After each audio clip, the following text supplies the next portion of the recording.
My brother Robert Baratheon had raised the banners of Storm's End, our ancestral castle, against the mad King Aerys. Jon Arryn of the Vale and Eddard Stark of the North stood with him, and Hoster Tully of the Riverlands would join. But their lands were far from ours, and separated by the combined strength of the West, the Reach, and King's Landing itself. Even Robert's own lords were against him. It was the hardest choice I've ever made. My brother or my king. Blood or honor. Aerys ruled by right of all the laws in Westeros. Everyone knew the price of defiance, but there are deeper, older laws. The younger brother bows before the elder. I followed Robert. Early in the war, Mace Tyrell's indecisive victory at Ashford cut Robert off from Storm's End. Instead of pursuing Robert and risking his record, Mace Tyrell turned east and laid siege to our home. His vast army and navy encircled us and prevented any resupply by land or sea. If a wagon tried to reach us, it was burnt. If a ship tried to land, it was sunk. We were locked in Storm's End to starve, but Robert commanded me to hold the castle no matter the cost. He could ill afford to lose his ancient seat, which had never fallen. While Robert smashed Rhaegar on the Trident, my men ate the dogs, because the horses had already been devoured. While the Lannisters sacked King's Landing, we ate the rats. If the smuggler Davos had not slipped through the Tyrell blockade with his onions, we'd have eaten our own dead. But I held the castle until Lord Eddard remembered us and marched to lift the siege. The Tyrells didn't even put up a fight. And Robert threw a feast to celebrate Lord Eddard's victory.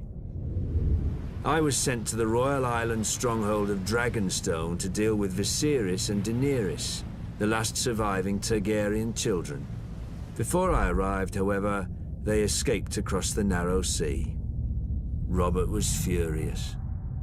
He stripped me of Storm's End and gave it to that prancing fool Renly, my younger brother. I could keep Dragonstone. Now Robert is dead, and a bastard pretender soils my throne while the realm fills with schemers and traitors. But the rightful king is coming for them all, and I will not stop until I have scoured this land clean of abomination. The Baratheons say, ours is the fury. I will show them. Fury burns.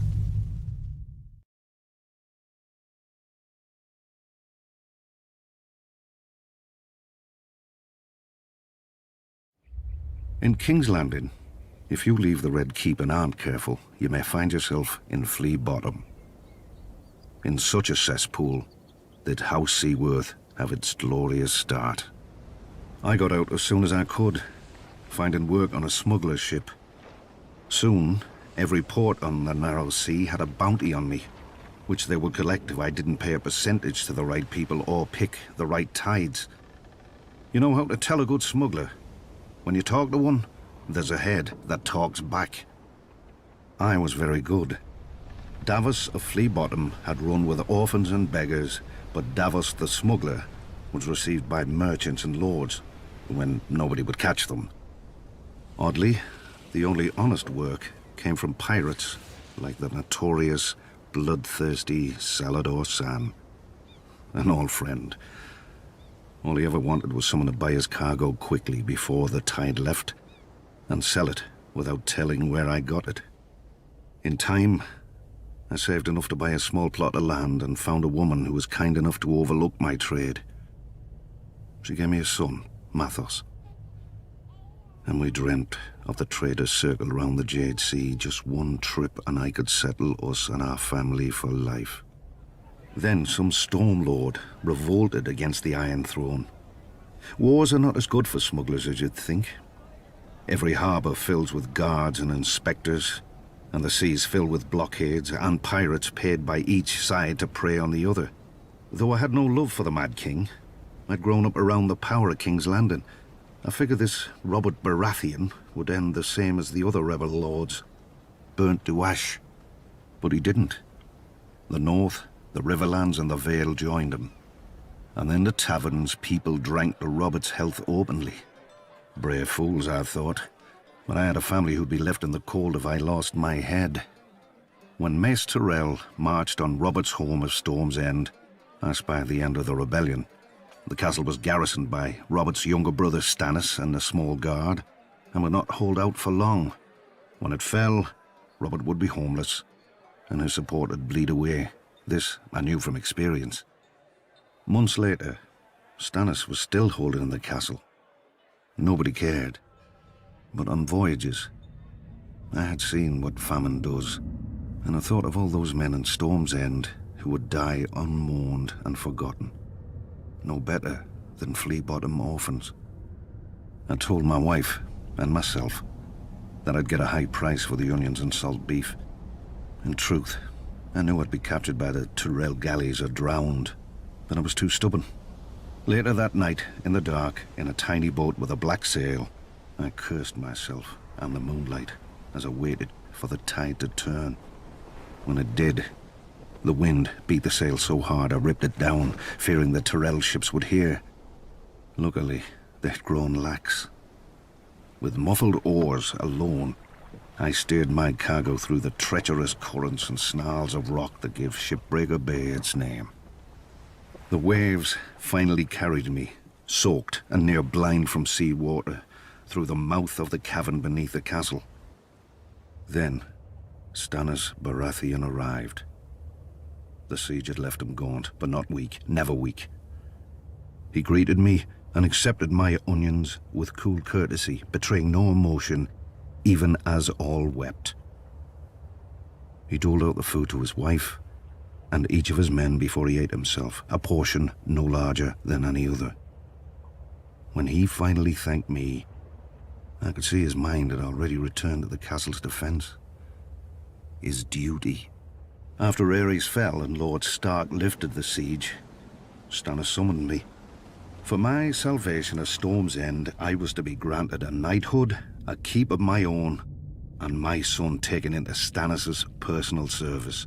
Davos of Flea Bottom had become Sir Davos of House Seaworth, and his son would serve the king's own brother. But for my previous crimes as a smuggler, I was to have the fingertips of one hand taken off above the highest joint. Stannis held that I had flouted the laws of the land for years, and a good act does not wash out the bad. In one fell swoop, or 5, Stannis gave my son a future and my family a name that I could never have imagined, nor earned on my own. I still keep the finger bones in a bag around my neck, to remind me what I was and what I owed to Stannis. For during my many years as a smuggler, I visited many ports, taverns and back alleys, and saw many things in this world, but never justice. Until Stannis.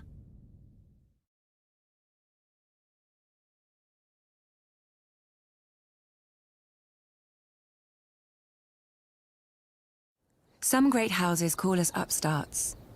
But the truth is that while the Starks and Lannisters fell to the Targaryens in defeat, House Tyrell rose. For thousands of years, our family served as loyal stewards to the kings of the Reach, until the last of their line unwisely burned to death, resisting the Targaryen invaders. To save the Reach from a similar fate, we yielded the castle of Highgarden to Aegon and his sisters. In gratitude, the Targaryens gave House Tyrell dominion over the Reach. And we became lords of the castle in which, for generations, we had served.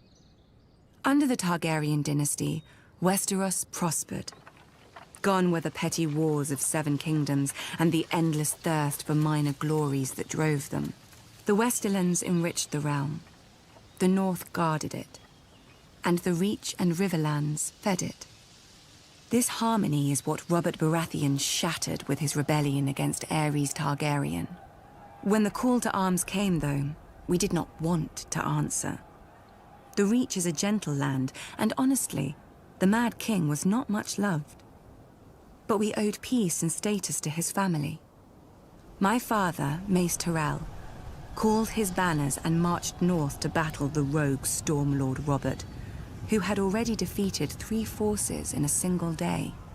And, at Ashford, my father won. Some chastened my father for not pursuing Robert after the battle.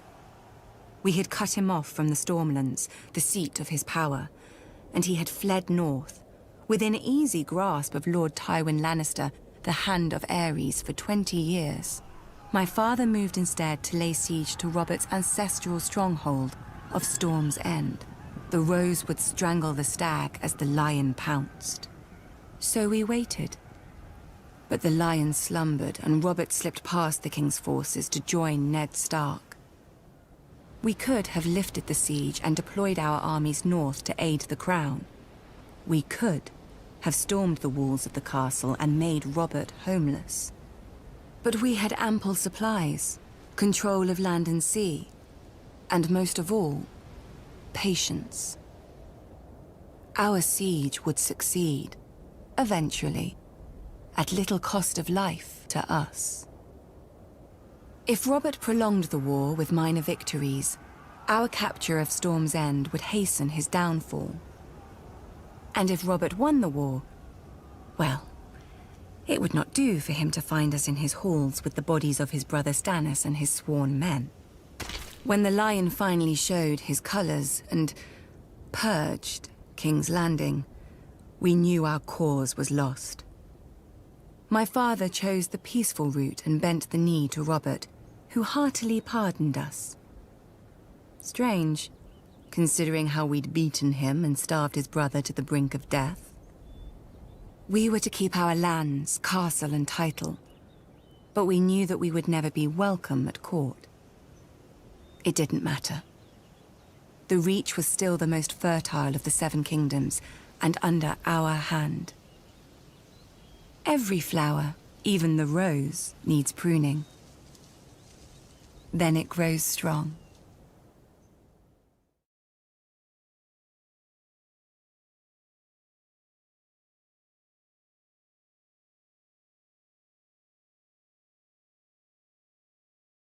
Family, duty, honor. Every Tully child learns our words, but I was a woman before I understood them.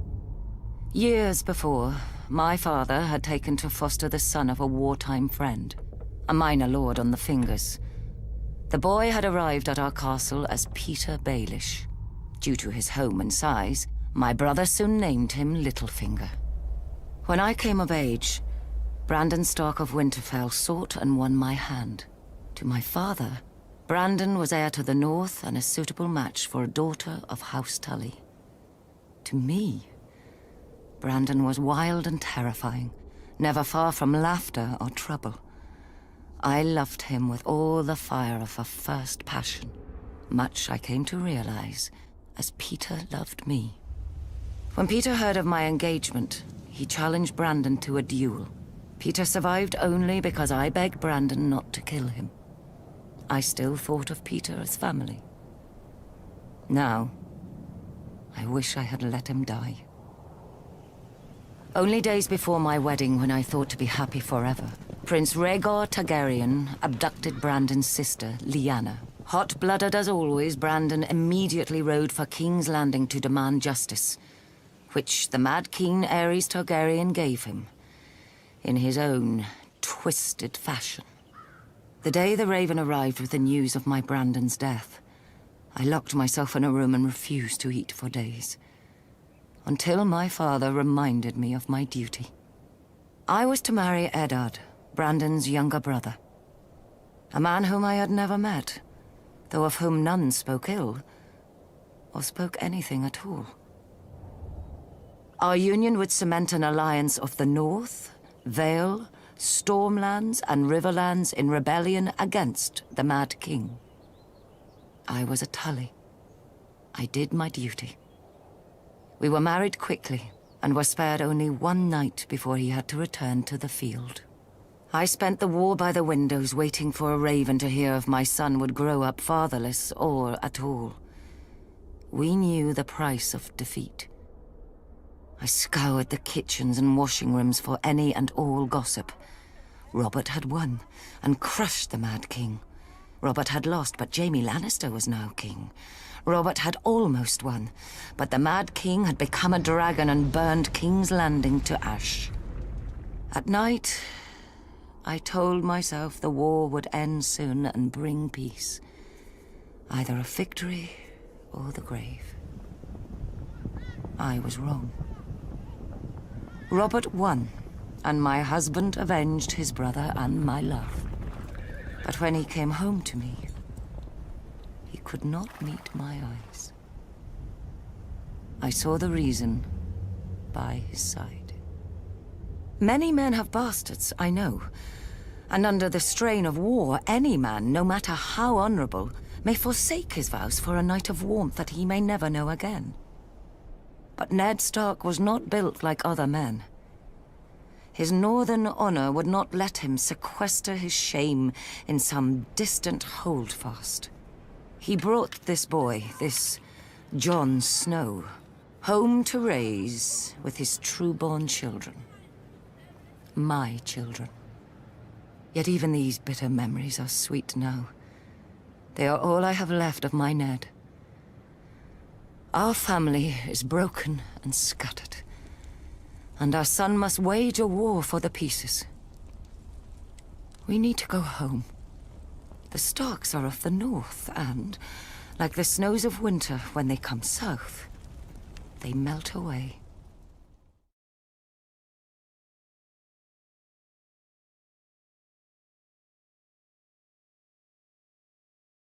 Dark wings, dark words. I was only a boy when the Raven came to call my father, Lord Eddard Stark, to another war. Balon Greyjoy had razed the Iron Islands in revolt and burned the Lannister fleet at anchor. King Robert Baratheon again needed his old friend. My mother Catelyn was not happy to lose her lord husband to Robert again. 6 years before, he had left her to avenge his father and brother against the Mad King. But now he had sons and daughters of his own, and, unspoken, another son who wasn't hers from the last time he went to war. My brother, Jon Snow. But she knew that in marrying my father, she had married the North. We hold our honor and duty as dear as our old gods. When the time came, my father marched south to restore peace and order to the realm. My father always told me the Iron Islands were a strange and dangerous place. Its people, the Ironborn, keep neither the old gods nor the Seven, and despise all honest toil. Their ancestors ravaged the western shores, raping and slaving and putting it to the torch, and their songs still ring through the halls of the Ironborn, while everywhere else they're whispered to wayward children at bedtime. Perhaps Lord Balon thought Westeros had not healed from the war against the Mad King, and was as fragmented and suspicious as the ancient kingdoms his forebears had terrorized. Robert's navy corrected him at Fair Isle when they smashed the Proud Iron Fleet. Robert and my father corrected him at Pike, his own castle, when they pulled down his towers and breached his walls. My father never liked to speak of his battles, but from other men I learned what transpired. Thoros of Myr was first through the breach with his flaming sword. Not far behind him was Jorah Mormont of Bear Island, my father's bannerman who earned the knighthood he would later shame, and lords from every corner of the Seven Kingdoms. All day, through every passage in the castle, they fought side by side. My father with our ancestral sword Ice, and King Robert with his warhammer against a horde of axe-wielding Ironborn. In the end, Lord Balon bent the knee. King Robert generously allowed Lord Balon to retain his title and castle. The price of peace was custom. The only son of Balon's to survive his foolish rebellion would be taken as a hostage against future treasons. My father even volunteered to foster the boy himself, I suspect, to make Theon Greyjoy a different man than his father, who would bring honor and duty to the Iron Islands when he returned as heir. So my mother's silent fear came true, and my father returned with another child. Theon ate with us, played with us, and fought with us. Once the great bond between my father and Robert Baratheon united the realm against a mad king and brought him to justice for his crimes. Now, another monster sits on the Iron Throne, and another debt of blood is owed my family. Theon is my murdered father's ward. I am my murdered father's son. Like my father and Robert, bound in blood, if not by blood, we are brothers.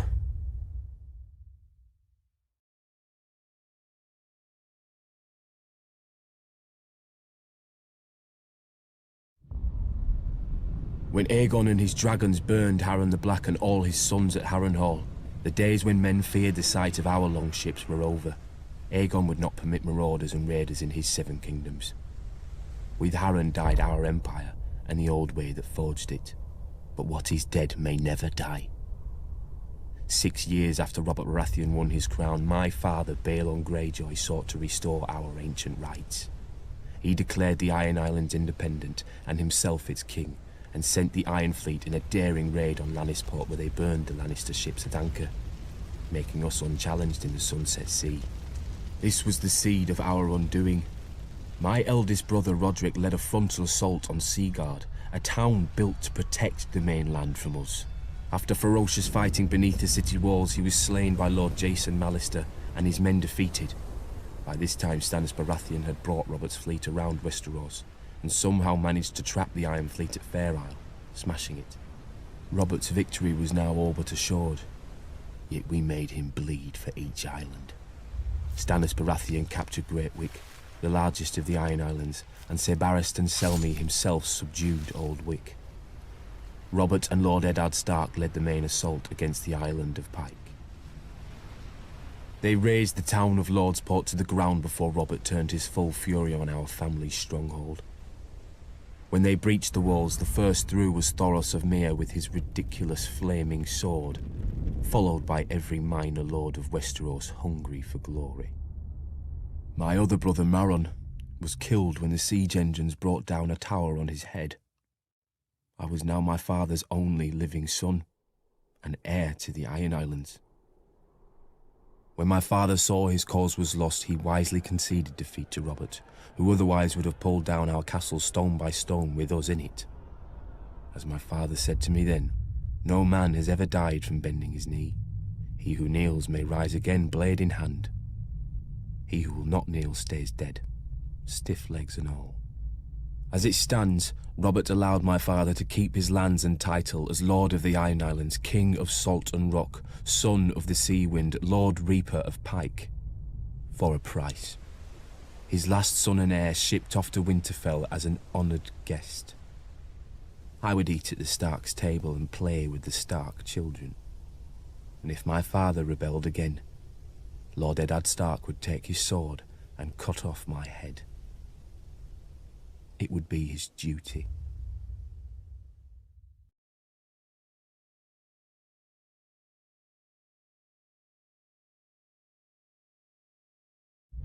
Though Robert had risked all our lives to win it, the Iron Throne bored him. He cared little for justice, and less for rule. If it weren't women or wineskin, he had no use for it. Without the stalwart Jon Arryn as Hand of the King, the challenge to Robert's crown would have come much earlier than it did. The Iron Islands have never lacked for treachery. They respect only strength, and honor is as foreign to them as the Seven. After 6 years, their ruler, Lord Balon Greyjoy, wagered that King Robert had not won the support of the great houses of Westeros, many of whom still named him usurper. Lord Balon declared the Iron Islands independent, and sent his Iron Fleet to Lannisport. Lord Tywin Lannister was careless, and the Ironborn caught and burnt his ships at anchor. Lord Balon and his reavers controlled the Sunset Sea. Robert then ordered me to succeed where his father-in-law, Lord Tywin, had failed. Beneath Robert's fury, I sensed relief. War he could understand. He would smash Lord Balon as he had Rhaegar. I raised Robert's fleet and sailed around Westeros to the Iron Islands. I set a trap for the Iron Fleet off Fair Isle. As sailors and warriors, the Ironborn are unparalleled. But they're not soldiers. They have no discipline, no strategy, no unity. In a battle, each man fights only for his own glory, and their longships are built for lightning strikes and shore raids. When the captains rushed in, I smashed their longships with our larger war galleys. The strength of the Ironborn is in their ships. With the Iron Fleet broken, I had assured Robert's victory. He could now transport troops and siege weapons to invade the Iron Islands. And contrary to Balon's hopes, Robert had plenty of both. I've never seen such allegiance as Robert could inspire in war. Enemies who tried to kill him one day would be drinking with him the next under their own fallen banners. In rebelling against the Iron Throne, Lord Balon did more than Robert ever could to cement his rule. When Robert came to the Iron Islands, he brought with him the full power of Westeros. Sir Barristan Selmy of the King's Guard led the assault on Old Wick, while I subdued Great Wick, the largest of the Iron Islands. But Robert saved the seat of House Greyjoy, Pike, for himself and Lord Eddard. Robert would later boast of the battle's bloodiness and how he could have torn down the island into the waves if Lord Balon hadn't bent the knee. But if I'd have led the assault, Balon's neck would have bent, under his sword, because I do not forget, I do not pardon. His time will come. All their times will come.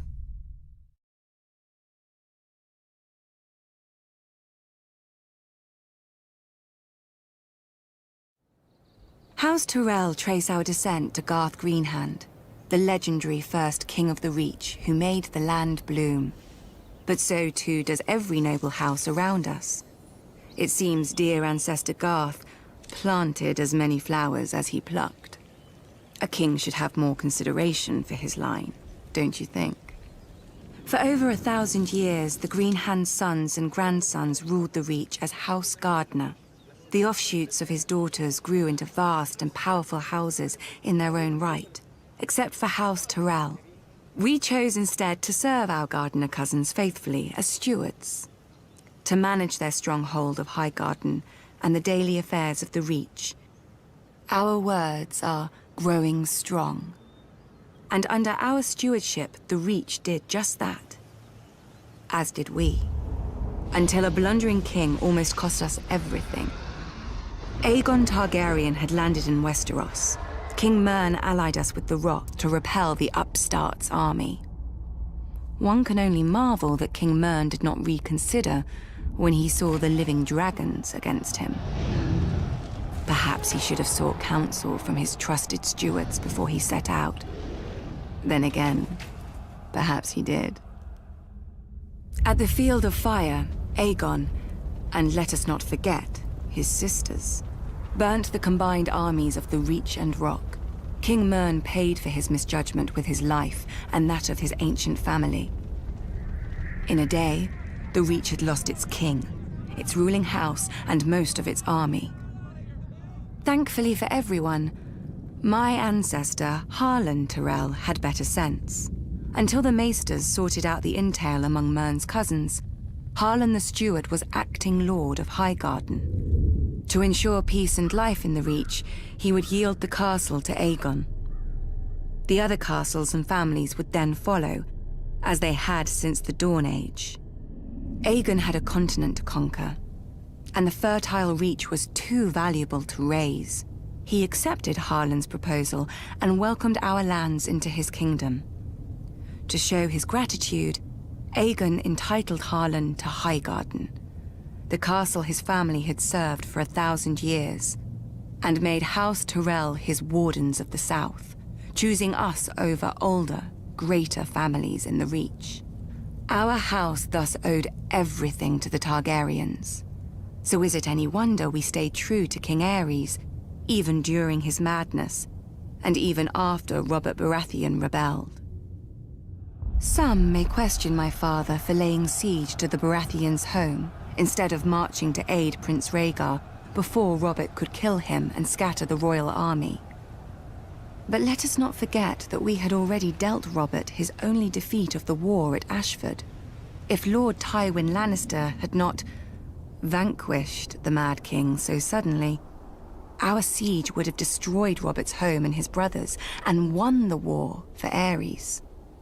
But when the Targaryens fell, House Tyrell again chose peace and prosperity over war and devastation, and bent the knee to King Robert Baratheon, first of his name. We returned to Highgarden to manage the affairs of the Reach, as we had for thousands of years, and will for 1,000 more. Other great houses take lions and wolves for their sigils, and draw their power from the gold in their mountains or the cold of their winters. But mountains run dry, winter yields to spring, and the rose blooms once more.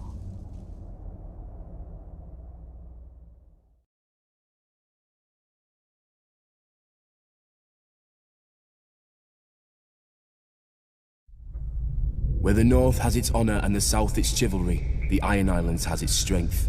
We call ourselves the Ironborn, and we are warriors feared throughout the Seven Kingdoms. Or so we used to be. Unlike their mainland cousins, the first men of the Iron Islands never bowed to the old gods.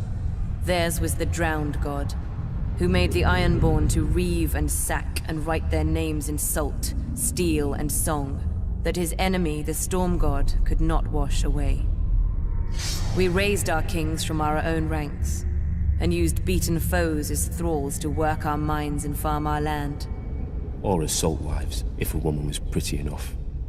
Such was the old way, and while we followed it, we held sway wherever the waves were heard. When Aegon came demanding fealty, King Harren the Black ruled as far east as the Trident. Other kings like the Starks could kneel, but Harren was Ironborn, and the Ironborn must be beaten. In Harrenhal, he had the mightiest castle in Westeros, and the army to defend it. But Aegon did not intend a siege. He mounted his dragon and roasted Harren and all his sons in their tower, and the Old Way with them. Because of Harren's defiance, Aegon pushed the Ironborn back to our islands and gave the Riverlands to the Tullys. But he did allow the Ironborn to choose who would lead them. House Greyjoy had always been one of the greatest houses of the Iron Islands. We trace our descent from the Age of Heroes and the legendary Grey King, who took a mermaid to wife and made war upon the Storm God for 1,000 years. Blessed by the Drowned God, the Grey King fought and slew Naga, the great sea dragon, and took her fire for his own. This history made our ancestor Vicon Greyjoy the natural choice to lead the Ironborn after Aegon's conquest.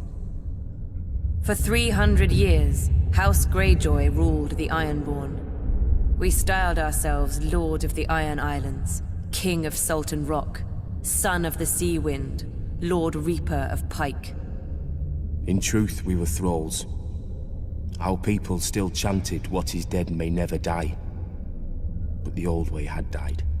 Until the Targaryens followed their dragons into the grave, and our Lord Father, Balon Greyjoy, rose against the new king, Robert Baratheon.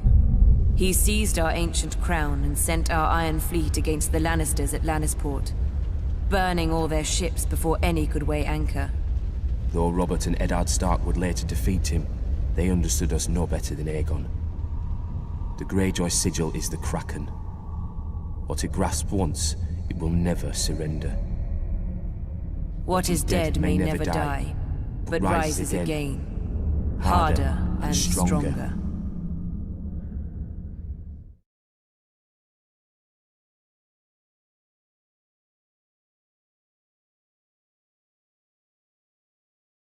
Honor, glory, lies to make idiot boys want knighthood, and idiot girls spread their legs for it. Let me tell you what makes a knight. Killing. Either enough men, or the right man. House Clegane should know. We're very good at both. Most families claim some great ancestor so far back that nobody can prove them liars. Not us. My grandfather kept the kennel for Lord Titus Lannister of Casterly Rock, the father of Lord Tywin. Lord Titus was a weak man who didn't know it. One day while hunting, he stumbled on a lioness. Instead of embracing the man who wore her on his banners, she tried to tear out his throat. Lucky my grandfather came up with the dogs and drove the big cat away. As a reward, the Cleganes got lands and a keep and a son to squire for the Lannisters. We took the 3 hounds who died for them as our new sigil. When Tywin Lannister became Lord of Casterly Rock, he wanted more from his former kennel master than fealty. He bet that training hounds to kill isn't far from training boys to kill. In just 2 generations, my brother Gregor and I proved him right. I gutted my first man at 12. Years after, servants started disappearing in our keep, and even a sister I don't remember. But nobody could prove anything against Gregor, or dared if they caught him at it. For my father wanted a knight in our family, and thought he'd found one in Gregor, who at 13 towered over enough men that they called him the Mountain. Sure, Gregor looks quite the champion from a distance, but a mountain can't cleave a man in half with one blow, and won't break a wench's face if she talks. Through Lord Tywin's influence, Prince Rhaegar Targaryen kindly anointed my brother personally. A great honor for our family, everyone said. 1 year later, Sir Gregor chivalrously sacked the prince's city, brained the prince's baby, and raped and murdered the prince's wife, winning our family yet more honor from the new king and queen. Soon after, my father died. They say in a hunting accident. The same day that Gregor became lord of the Clegane lands, gold and anything under his roof, I left our home to take service at Casterly Rock. Lord Tywin is not like his father. Neither is King Joffrey, or the likes of me would never be on the King's Guard, with all those true knights. Between them, a man who serves the Lannisters will never lack for killing. I'll guard this king, such as he is. Gregor will kill the other ones, such as he does. When we're done, we'll see how many people still believe in songs and fairy tales.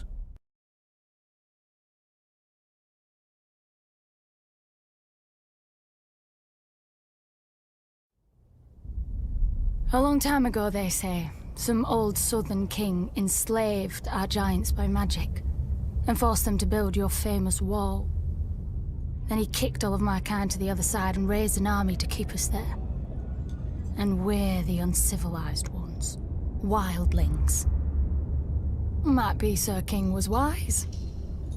Even a giant can be made to kneel, but only if he wants a better crack at your head. The free folk don't follow a man because his father tells us. If the king's son was brave and strong, aye, we'd follow him as if we did his father. If he wasn't... But it seems to me, as much as the wall keeps us out, it keeps you southerners in. You follow laws you didn't make. Kneel to kings you didn't choose, and pray to gods you never hear from. Traders talk about your 7. Beyond the wall, the stars shine bright and clear. Any gods there aren't listening to the likes of men. Our gods are of the forest, in the trees that shelter us and the rivers that feed us. They gave the land for all of us to share. We fish, farm, and hunt where we will, when we need. If a man wants a woman, he has to prove he'll give her strong and cunning sons. It's easy. When she tries to slit his throat, he don't let her. With the free folk, you get what you can take, and you keep what you can hold. No more.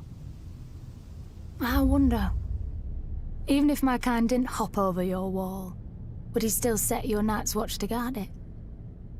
You Southerners are rich. You always have more steel, gold, and daughters. I think you're afraid. If you've always knelt, you don't know what freedom is.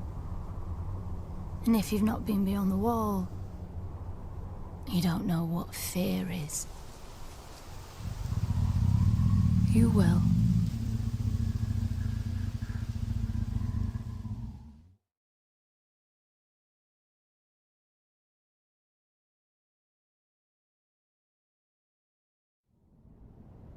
Swords in the darkness.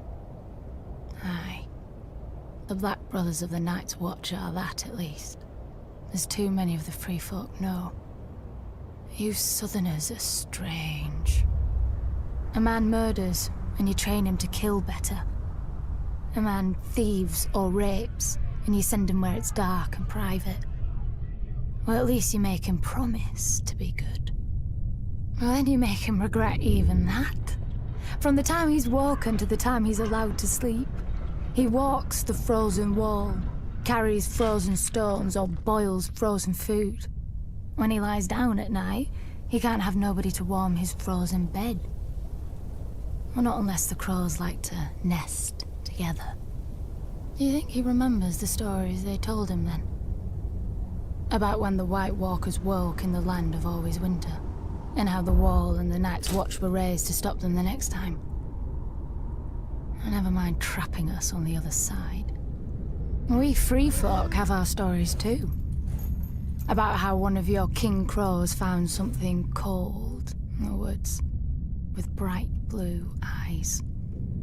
How he brought her home through your wall and declared himself Night's King. 13 years he and his queen ruled over his brothers, making sacrifices as black as their cloaks. Lucky for you Southerners, the free folk rallied to a king beyond the wall, as we will when need be, and marched on the ancient castle he'd taken for his own, the Night Fort. With the help of the Starks, we killed the demon and cleansed your precious watch.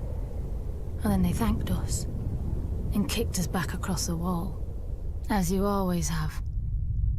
Gendel, Raymond Redbeard, the Horned Lord, each chosen as a king beyond the wall, each promising victory. And all falling to the Night's Watch and the Starks. But this time is different. Our new king knows your tricks. You called him a brother crow once, but you never forgot his wings. We know how you think. We know where you're weak. Watch for us from your wall, if you like. With the cold, you won't even feel the blade slip into your back.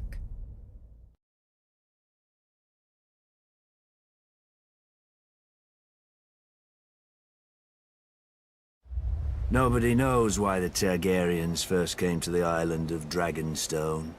Old Valyria was then at the height of its power and the center of the civilized world, which ended at the Narrow Sea.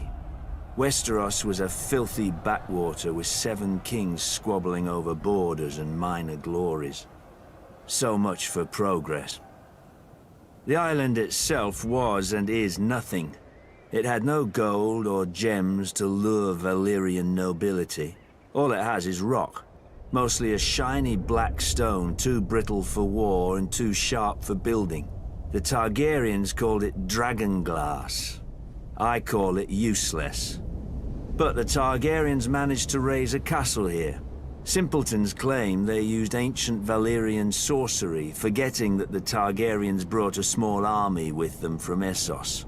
There's no magic in strong backs, though admittedly the castle is unlike any in Westeros. Foreign and strange. If the Targaryens ever regretted their barren outpost and longed for the comforts of home, the doom made their folly permanent. Valyria collapsed into the waves and was no more. To look east was to see the ruin of their homeland, the greatest civilization before or since. But to look west, as Aegon realized, was to see a fertile land ripe for conquest. Perhaps even a new Valyria. Though good for little else, Dragonstone was the perfect staging point for Aegon's invasion of Westeros. The Blackwater Bay granted easy access to the continent. The lands there were disputed by three kingdoms: the Reach, the Iron Islands, and the Stormlands. But their capitals were far enough away that none could mount a force before Aegon got a foothold, even if their kings had been able to stop bickering over whose problem he was. Then it was too late. Aegon had chosen his first camp well, with the bay to the east, the river to the south, and open fields to the north and west. His army would be impossible to take by surprise. A perfect site for an invasion, and one day, his capital city, King's Landing. The Doom had taught the Targaryens the prudence of refuge. After the conquest, Dragonstone became the seat of the crowned prince and heir to the Iron Throne. It would serve them well, and me ill, 300 years later, after my brother Robert Baratheon rebelled against the Iron Throne and the Lannisters slaughtered the Mad King Aerys and his royal family. Robert dispatched me to deal with the last surviving Targaryen children, but before I arrived, a loyal knight smuggled them across the narrow sea to safety. Hatred for the Targaryens blinded Robert. Unjustly, I was blamed, and stripped of our family's castle of Storm's End, and given Dragonstone in its stead. Over the years, whenever I demanded my rights restored, Robert would remind me of the island's royal pedigree and pretend he was doing me honor, as if I were one of his tavern girls to be so easily deceived and dismissed. But Robert is dead, and I, Stannis Baratheon, am the rightful king of Westeros. Let the usurpers and traitors sit on the Iron Throne. From Dragonstone, I will be the dagger at their throat.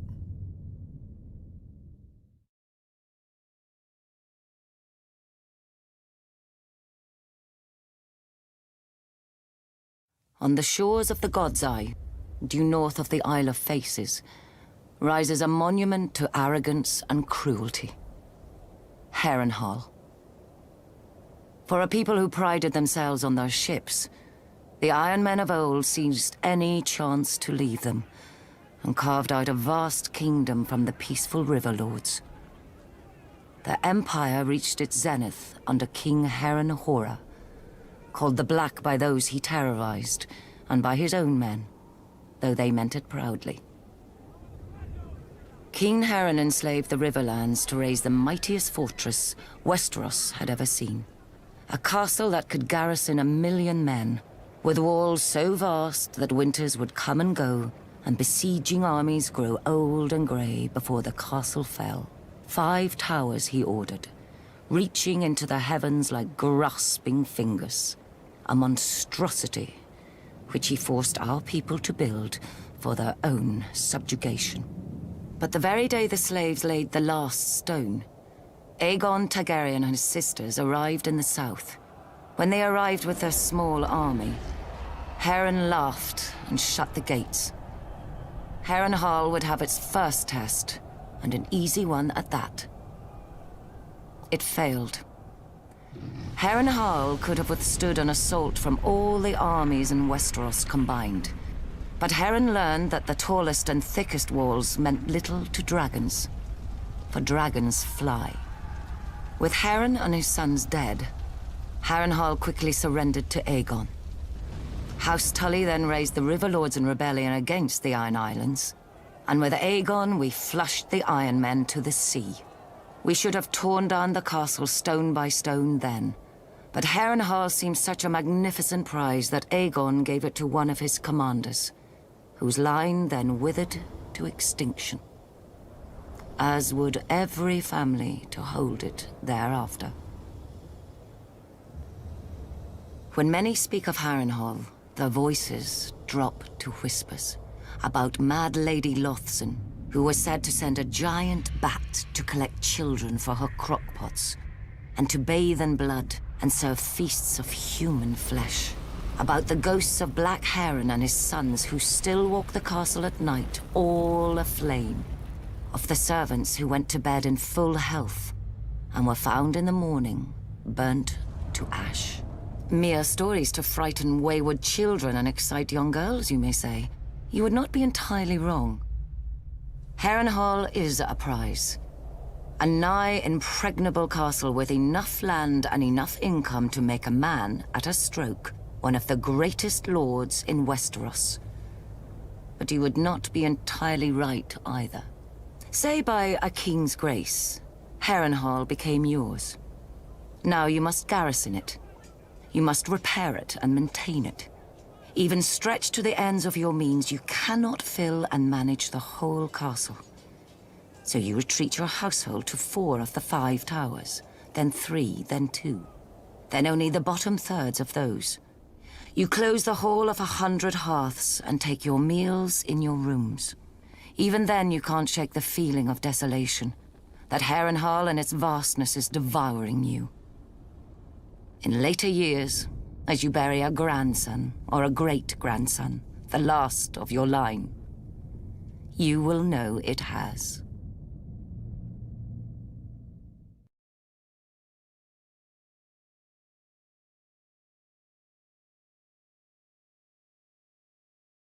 At its height, the Valyrian freehold ruled over half the known world. Not bad for former shepherds, but the doom fell on them and sank their capital into the sea. Now Volantis is the ember of old Valyria, ensuring its flame does not go out from this world, as any Volantine will tell you. Pentoshi say the same about Pentos, Lycines about Lys, and so on. But after enough time in the 9 free cities, it's hard to see them as anything but ashes of glory. Volantis is the oldest, the first colony of Valyria. After the Doom, the Volantines tried to rebuild the Empire under their rule. They failed, not least because the last Valyrian with dragons, Aegon Targaryen, entered the war against them. Now they are content to dominate only their lower classes, or so they say. Braavos is the strangest. A city erected not by the freehold, but against it. A labyrinth of illusion and deceit to hide the refugees from Valyria's slave lords. After the Doom, the city emerged from the shadows to become one of the greatest banking centers in the world. A man can get anything in Braavos, for a price. Especially death. Your own if you offend one of the swaggering swordsmen that pollute the city. Or, if you're very rich, or very desperate, anyone else's. Lys is the easiest of the free cities, full of pleasure houses catering to every taste, no matter how peculiar. Many men lose themselves in Lys and are never found, at least alive. When a man runs out of coin, the Lycines may grant him their other speciality on the house: poison. Pentos is the most ruthless. The Magisters make a great show of choosing the Prince of Pentos from the great families and granting him the powers of trade, justice, and war, as long as he checks with them first. On the new year, to bring good fortune to Pentos, this prince must deflower the Maid of the Field and the Maid of the Seas. I confess I don't know how each is chosen, or what becomes of them after serving their purpose. But if a crop should fail or a war be lost, the Magisters will slit the prince's throat and choose another. The other free cities are known for what they make. Mia has its lenses and finery, Norvos its axes, Quohor its smiths who can reforge Valyrian steel, Tyrosh its colors. I'm sure Lorath had something to the world, but I can't think of it. Frankly, the 9 of them are more alike than they would care to admit. They hire the same soldiers to fight the same wars for the same rulers, the rich, be they called Magisters, Archons, or what have you. When a Dothraki Khalasar approaches, they gift the same tribute to avoid the same sacking. For thousands of years, the disgraced of Westeros have drained east to pool in the free cities, where a man of honor counts for less than nothing, unless it raises his price. Better men than I have learned that what a man sells for gold, he can never buy back. He must earn it, by fire and blood.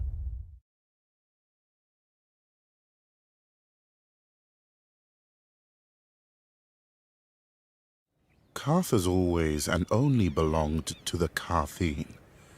We were never part of Valeria's empire, nor have we ever fallen to a Dothraki horde. Our walls and the red waste outside them guard us from such annoyance. Many call the approach to our city the Garden of Bones. It needs little tending to grow. Our city, however, would be quite a prize for any empire. Carth straddles two worlds, a greedy and curious west, and a rich and mysterious east. The marvels of Yeti and Ashai pass through our markets, and share berths with the riches of the free cities and Westeros. Our ports have fulfilled many a trader's dreams, almost as many as they have broken. We call Carth the greatest city that ever was or will be. An easy claim to make if one knows only the docks and customs houses of other cities. An easy lie to swallow if a people see only the gold and jewels of their rulers, which we, the 13 who govern the city, are careful to ensure. The proud Carthine shook off the yoke of unjust kings long ago, so they are told at festivals by the pureborn, the king's direct descendants who have controlled the 13 ever since. Only now, instead of scepters, they use ships. A merchant only remains on the 13 until the others are no longer afraid to deny him, or too afraid to deny his replacement. Except for the warlocks, they alone hold a hereditary seat, a relic from when they had powers, or at least from when the world was younger and more easily duped. Over the years, we have developed an understanding with them.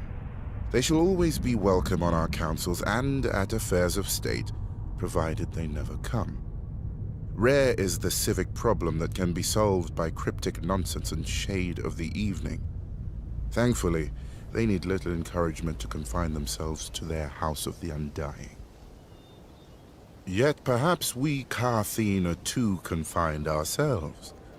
We feel safe behind our walls and our laws, which no visitor can hope to follow, and by which any citizen who vouches for a guest always pays with his life. But like a ship in the summer seas, a city grows becalmed without fresh wind. The greatest city that ever was or will be? An epitaph. I would prefer the greatest city that is.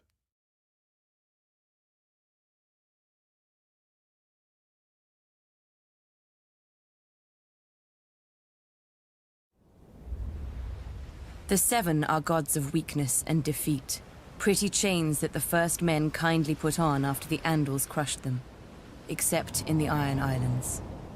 Since the Dawn Age, the Ironborn have followed the drowned god, who plucked fire from the sea and made us to reave and sack and carve our names in blood and song. When the Andals landed on the Iron Islands, they found a god who was father, warrior, and stranger, who took mother, maiden, and crone when he would, and held the smith in thrall. His priests are the drowned men, who are clothed and armed by the sea itself. They consecrate us to the drowned god through our most sacred rite, the drowning, and ask the god to raise us from the sea as he was, harder and stronger. The Ironborn do not fear the bloodiest battles or the roughest waves, for the drowned god taught us long ago that what is dead may never die. When an Ironborn falls, we say the drowned god needed a strong oarsman and took him below to feast in the god's watery halls, attended by mermaids. But even in death, an Ironborn is a warrior. We fight against the storm god, who holds a castle in the clouds, and sends the winds to lure the Ironborn off course or wreck our ships. It's said my legendary ancestor, the Grey King, waged war upon the storm god for 1,000 years. With the drowned god's help, he slew the great sea dragon Naga and used her bones for his haul. After his death, the storm god tried to wash away any memory of this terrible foe. but his songs fill our halls to this day. It was the storm god who first blew the Andals to the Iron Islands, to subdue us and turn us from our faith. True, they conquered and killed our king, but in time they forsook their septs for the shore, and their fat septons for the drowned men. The Andals came to us as conquerors. In the end, they drowned. The Ironborn are of the sea, as our god made us, and given to it as our god taught us. We do not fear the storm god's winds or his waves, but you should, for they bring us to you.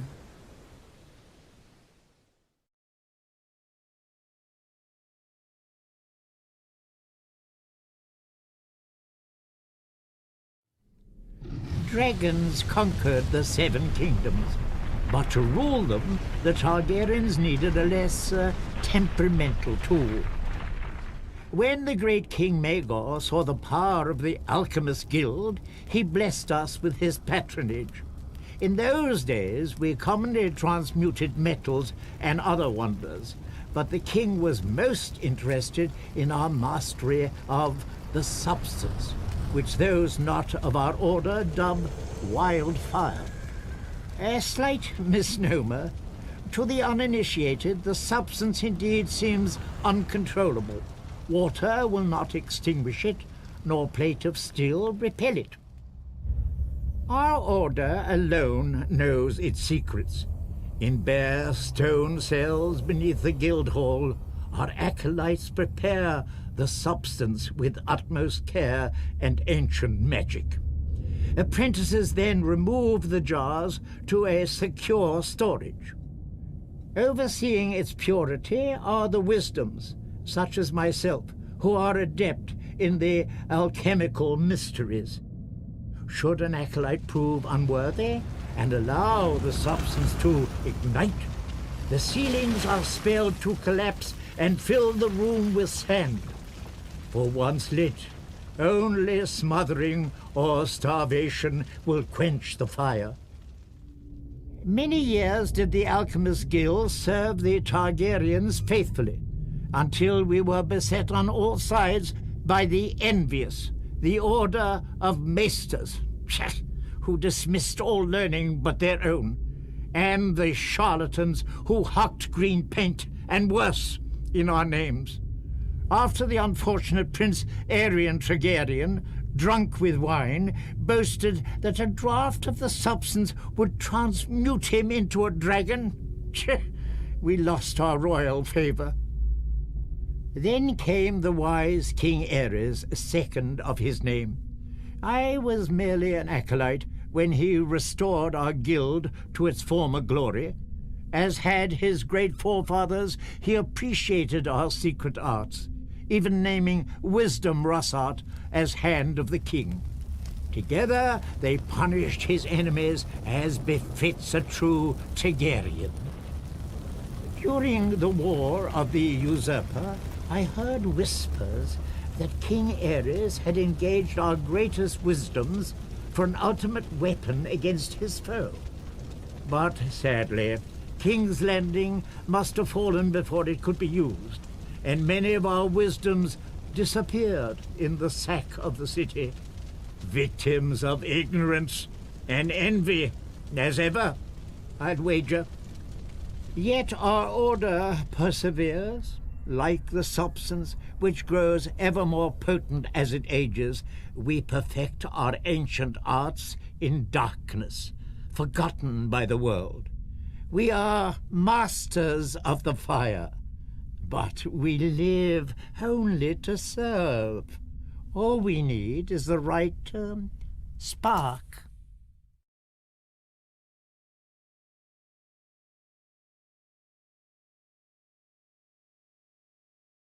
The East is plagued with mystics who claim many dread powers but prove only one, separating the foolish from their purses. Not so with the renowned warlocks of Karth. They demand a much dearer coin in return for their parlor tricks: respect. Once, the warlocks truly were mighty, or so they would have us believe. I do not doubt they have many secrets. They are an old order, and one does not obtain a seat on the 13, the governing council of Karth, without making 12 of our most powerful citizens afraid to forbid it. Thankfully for Karth, the Warlocks exert little influence in our politics. They rarely leave the confines of the House of the Undying, a pompous name, but, I admit, a strange and dark tower. It is said that none who enter ever leave. Of course, since there are no visible doors, I have to believe none ever enter either. We can only imagine what the Warlocks do inside. I wager we do not have to imagine much. They read dusty scrolls detailing their lost glory. They sip shade of the evening, a foul concoction brewed from the nearby trees, until their lips turn blue, the better to frighten children and the ignorant. Stewing in their fantasies like an old soldier who drinks alone so no one may challenge their prowess. Whatever the Warlocks may wish, their magic, like all magic, is dead in the world, if it ever existed. Though, one does hear strange whispers of late. Glass candles that have been cold for 100 years, now burning. Ghost grass, found far from the lands of the shadow. A Kalasar led by a woman with 3 heads. Trader's nonsense, most likely. But should the Warlock's vaunted magic ever return, that would be a dangerous day for Karth. I shall need to keep my eyes on them. Indeed.